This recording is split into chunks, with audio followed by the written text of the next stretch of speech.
Welcome to our posts. Today we will see stories of r/malicious compliance. Gonna call the cops over a toilet? Sure. Enjoy signing off that OT. So Florida passed the crappy bathroom law, saying people must use the correct bathroom as listed on their birth certificate. I'm non-binary, had some medical issues when I was young that were ignored by doctors and resulted in my reproductive organs and some intestine being removed. Then I paid to remove more stuff. BC, why not? Eliminate a cancer threat. But I'm not on HRT, just generally very androgynous looking now. I don't really care what pronouns people use for me, and my wife switches based on which is funniest at the moment.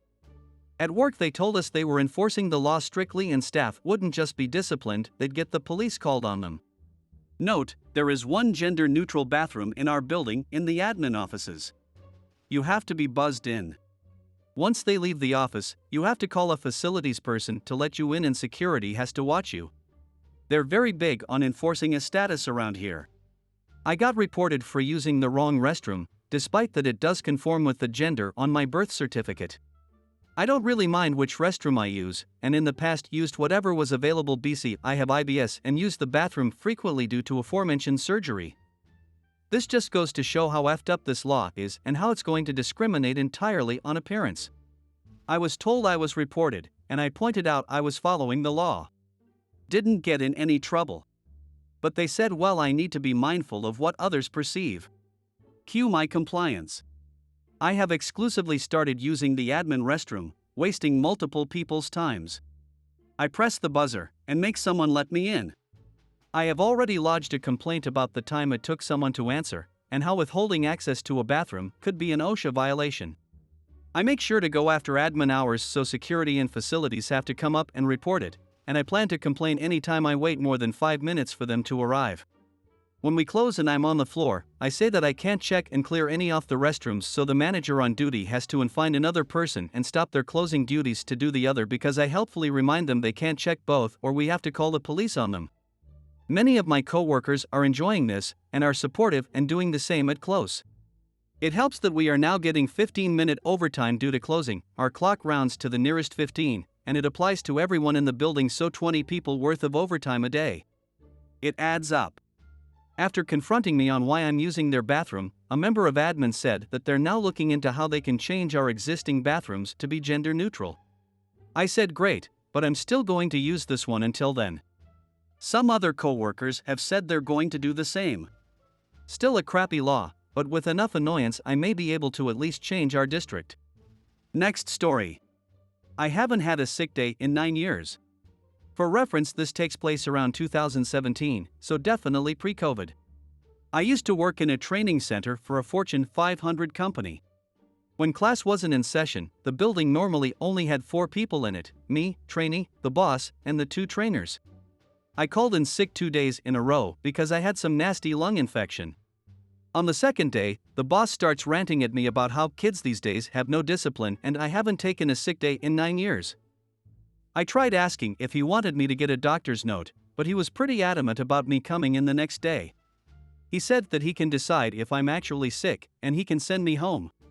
I was one of the few women working in that section of the company, less than half everyone's age, and felt like arguing with him about it was a bad idea. Cue malicious compliance. That next morning I decide to not pump myself full of cold meds and just go in raw dogging life.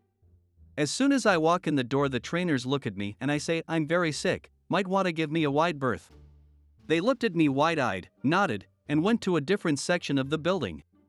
The boss hears me coughing so hard I'm having to do that gasp for air like I just emerged from the depths. He walks in and goes, oh, you really are sick. You should go home. But I don't understand how you got this sick, and then reminds me, I haven't taken a sick day in 9 years. So I drive home and come back in the next day. The trainers look at me and say, what the hell are you doing here? Me, the boss said that if I'm actually sick, he can send me home. They laughed and avoided my section of the building.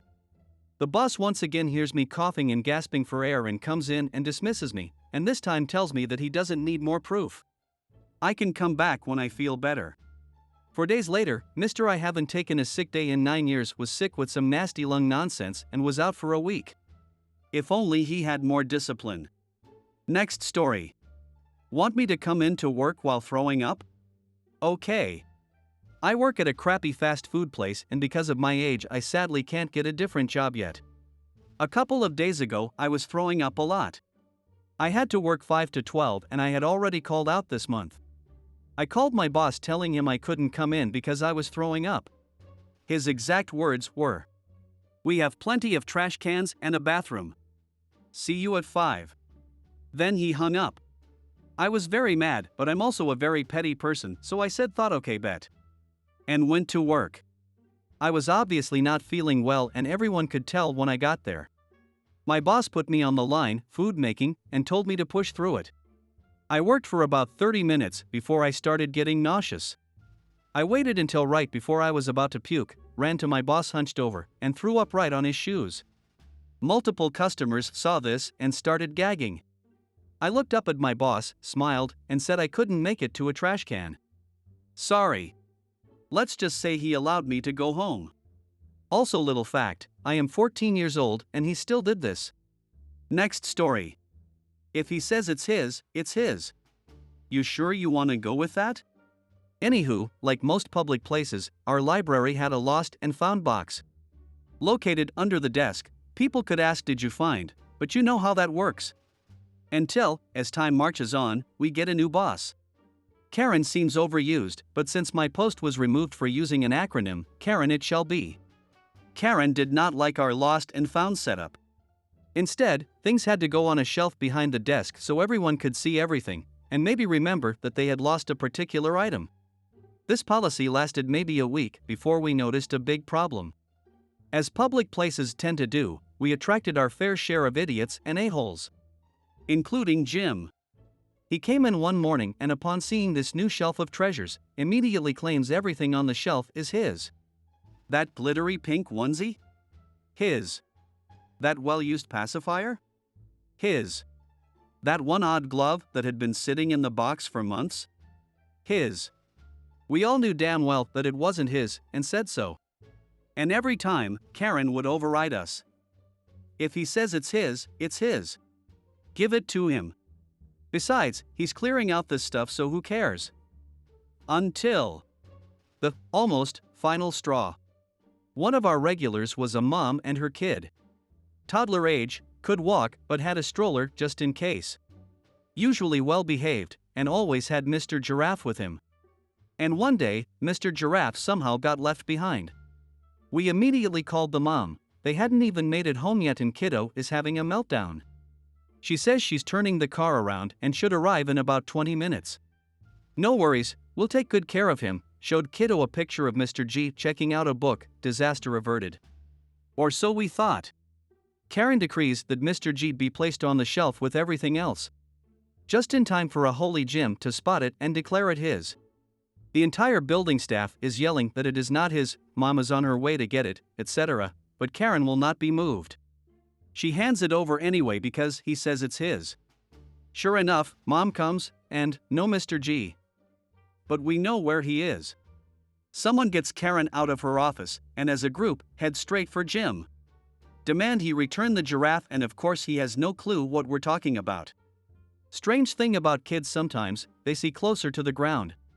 And sure enough, Mr. G is poking out of Jim's backpack.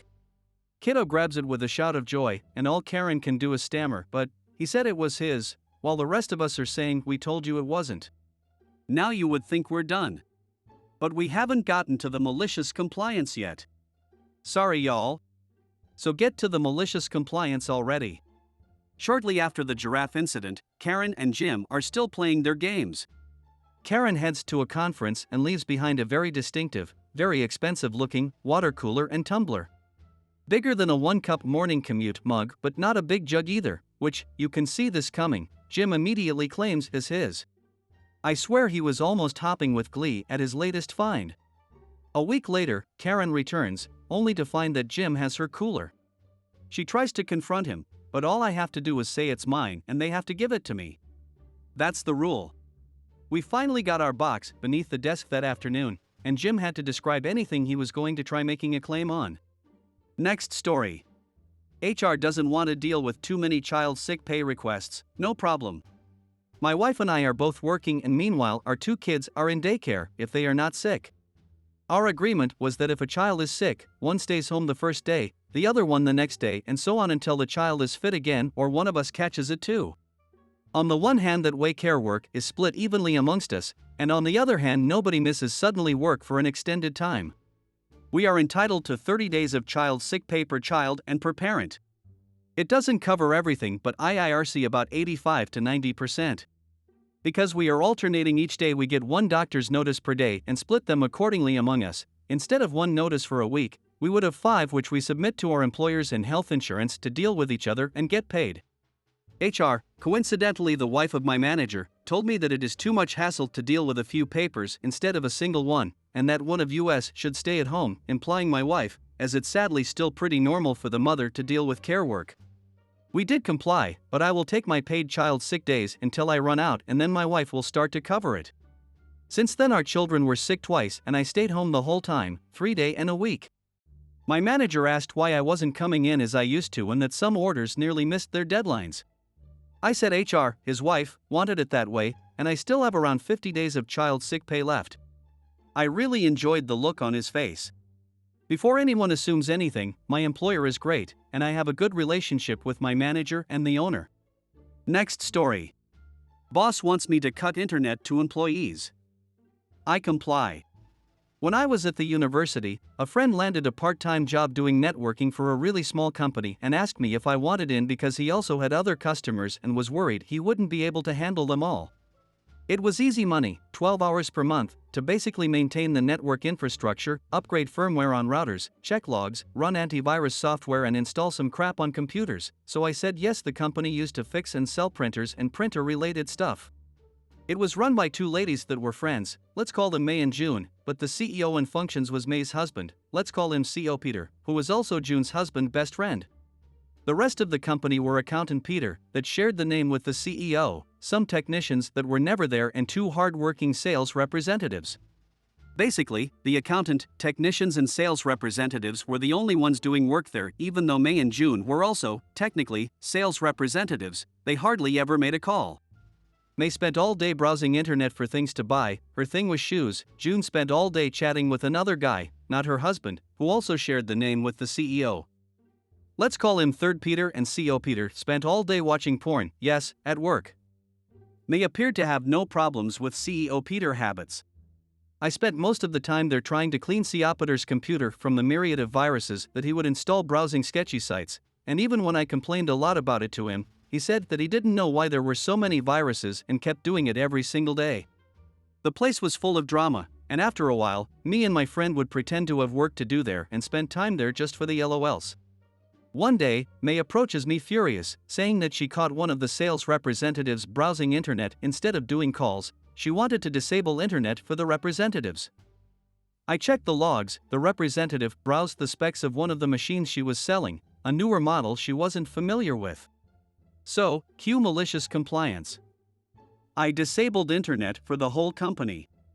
About 2 minutes later, May, June and CO Peter came running to the server room, shouting about what the hell was happening to their internet. Accountant and sales representative pretty much never realized something changed, because they were hard at work. I told them that May made me do it.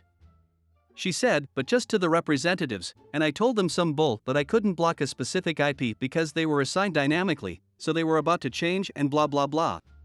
CO Peter was red as a tomato. He demanded to reinstate internet for everyone. I looked at June, she nodded.